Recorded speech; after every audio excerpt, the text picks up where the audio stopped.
জয় শ্রীকৃষ্ণ। অঘাসুর উদ্ধারের পর আজ আমরা শুনব ব্রহ্মা বিমোহন লীলা। একদিন শ্রীকৃষ্ণ তার গোপবালক ও সখাদের সঙ্গে বনে ভোজন করছিলেন।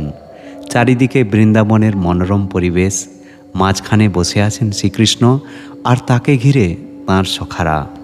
ব্রহ্মা দেখলেন যাকে দেবতারা পরমেশ্বর বলে বন্দনা করেন, সেই ভগবান শ্রীকৃষ্ণ সাধারণ এক বালকের মতো গোপবালকদের সঙ্গে খেলছেন, হাসছেন এবং তাদের সঙ্গে আহারও করছেন।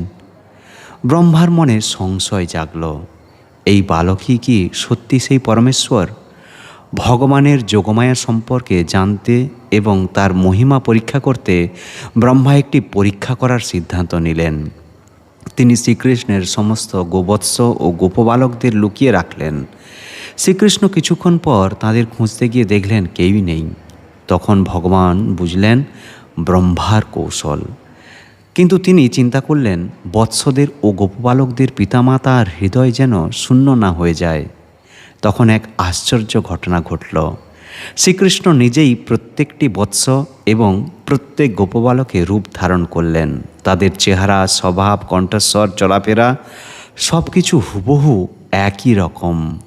এমনকি তাদের হাতে থাকা বাঁশি, সিঙ্গা, লাঠি ও অন্যান্য জিনিসও একই রইল। কেউ বুঝতেই পারল না যে আসল বৎস ও গোপবালকের পরিবর্তে স্বয়ং শ্রীকৃষ্ণই প্রত্যেকের রূপে প্রকাশিত হয়েছেন। 1 বছর ধরে এইভাবে লীলা চলতে লাগলো। এদিকে গোপমাতারা লক্ষ্য করলেন তাদের সন্তানদের প্রতি ভালোবাসা যেন আগের চেয়েও বেড়ে গেছে। গাভীদেরও নিজেদের বৎসদের প্রতি অদ্ভুত আকর্ষণ দেখা দিল, কারণ তারা জানতেন না যাকে তাঁরা সন্তান বলে আদর করছেন তিনি আসলে স্বয়ং পরমেশ্বর শ্রীকৃষ্ণ। ব্রহ্মার কাছে মনে হচ্ছিল মাত্র কিছুক্ষণ সময়, কিন্তু পৃথিবীতে ততক্ষণ 1 বছর কেটে গেছে। তিনি ফিরে এসে দেখলেন যে গোপবালক ও বৎসদের তিনি লুকিয়ে রেখেছিলেন তারা এখনও সেখানে আছে। ব্রহ্মা বিস্মিত হয়ে গেলেন।